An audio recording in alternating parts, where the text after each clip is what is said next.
एक लंबे समय पहले एक गांव में विनोद और सावित्री नामक पति पत्नी रहते थे।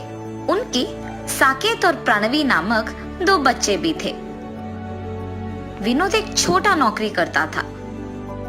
विनोद को पता था कि उसकी पत्नी बहुत बुद्धिमान और तेज है, इसीलिए उसे हर काम में बहुत प्रोत्साहित करता था। हर वक्त सिर्फ घर के काम करते हुए समय बिताने के बदले सारे काम जल्दी खत्म करके मैं रोज नए प्रकार के व्यंजन बनाने की कोशिश करूंगी। हाँ, तभी मैं एक ना एक दिन खुद का एक नाम कमा पाऊंगी। ऐसे हर रोज अखबार में, टीवी में अलग प्रकार के व्यंजनों को देख घर पे बनाने की कोशिश करती थी। एक दिन अखबार में मटका मटन बिरयानी का विधि पढ़ के उसके घर में सारे काम खत्म करके एक मटके को लेके उसे साफ करके मटन बिरयानी के लिए जरूरी सामग्री तैयार रख के मटन बिरयानी बनाती है। घर में मौजूद परिवार वालों को मटके में बिरयानी परोस के उसे स्वाद करने कहती है, ताकि वो ये जान सके कि उसका स्वाद कैसे है। उसके पति और बच्चे मटन बिरयानी का नाम सुनते ही उत्साहित होके खाना शुरू करते हैं। अखबार में जैसे दिया गया था वैसे ही बनाने पर मटन बिरयानी बहुत तीखा बनता है।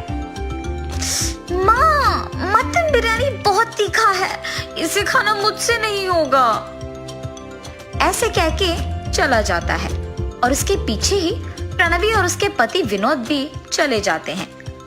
अपने परिवार वालों का उसके हाथ का बिरयानी ना खा पाना उसे बहुत निराश करती है। उसे दुखी देख उसके पति उसके पास आके कहते हैं, अरे सावित्री, क्यों दुखी हो? पहली ही बार में अगर इतना अच्छा आया तो अगली बार सोचो और कितना अच्छा आएगा। तुम निराश मत हो, एक और बार कोशिश करो, ऐसे उसके पति का कहना मानती है।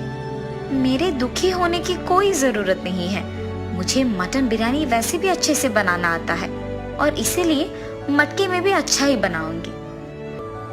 कुछ दिन बाद सावित्री वापस मटके में मटन बिरयानी बनाती है।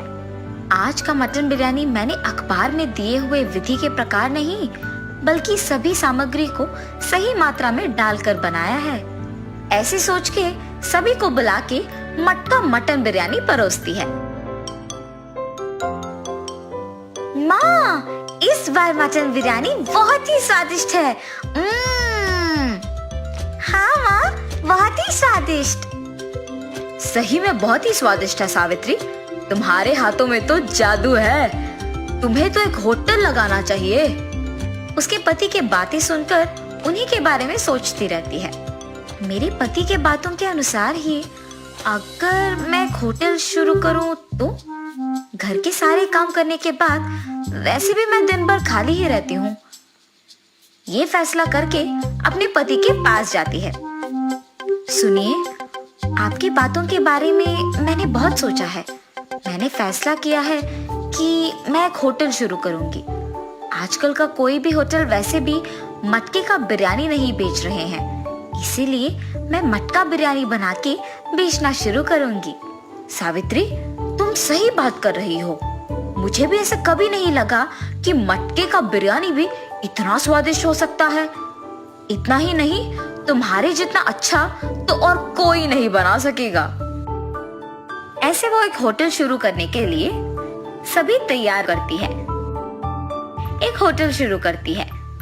उस होटल को मटका मटन बिरयानी का बोर्ड लगा के बिरयानी बेचना शुरू करती है। जब वो मटका मटन बिरयानी बनाती है तो वो सुगंध उस तरफ से जाते हुए सबको आकर्षित करता है और मुड़ के देखने पर उन्हें वो बोर्ड दिखाई देती है, मटका में बना हुआ बिरयानी। मैंने तो ये कभी नहीं सुना। मटके में तो पानी भरते हैं ना, बिरयानी भी बनाते हैं क्या? पता नहीं यार, लेकिन सुगंध तो इतना अच्छा आ रहा है कि अभी खाने का मन कर रहा है। ऐसे कह के उस होटल को जाते हैं। होटल को आए हुए ग्राहक को वो गर्मा गर्म बिरयानी देती रहती है। मटका मटन बिरयानी मतलब हमने कुछ और ही सोचा, पर ये तो बहुत ही स्वादिष्ट है। हाँ, मैंने भी इतना स्वादिष्ट बिरयानी अब तक नहीं खाया। हाँ यार, मटका मटन बिरयानी सच में बहुत स्वादिष्ट है। होटल को आए हुए सारे ग्राहक उसका अभिनंदन करते हैं। ऐसे सावित्री का शुरू किया मटका मटन बिरयानी होटल बहुत आगे बढ़ता है। उस गांव के जमींदार भी मटका मटन बिरयानी के बारे में सुनकर उनके घर में दावत के लिए वहीं से बिरयानी मंगवाते हैं। जमींदार की आज्ञा के प्रकार ही मटका मटन बिरयानी तैयार करके जमींदार के सेवक को देकर भिजवाती है। उस मटन बिरयानी को स्वाद करने के बाद उस दावत में सभी उसी बिरयानी के बारे में ही बात करते हैं। ऐसे उनका बनाया हुआ मटका मटन बिरयानी बहुत सारे गांव में इतना प्रसिद्ध होता है कि कोई भी दावत हो तो सभी सिर्फ वहाँ से मंगवाते हैं। ऐसे ही सावित्री उसके विचार के अनुसार खुद एक बहुत अच्छा नाम कमाती है और खुश रहती है। आज अगर मैं इतना बड़ा नाम कमा पाई हूँ तो वो सिर्फ मेरे पति के प्रोत्साहन की वजह से ही कर पाई हूँ। क्या हुआ सावित्री? बहुत समय से देख रहा हूँ, बहुत गहरी सोच में पड़ गई हो। आज अगर मैं इतनी खुश हूँ तो सिर्फ आप ही की वजह से। जब मैं निराश हुई तो आप ही ने मुझे प्रोत्साहित किया, आपने मुझे बहुत सहारा दिया।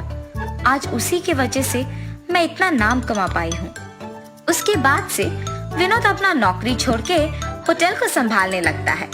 जो भी होटल से बिरयानी मंगवाता है उन्हें खुद मटन बिरयानी देता है और ऐसे वो दोनों खुशी से जीते हैं।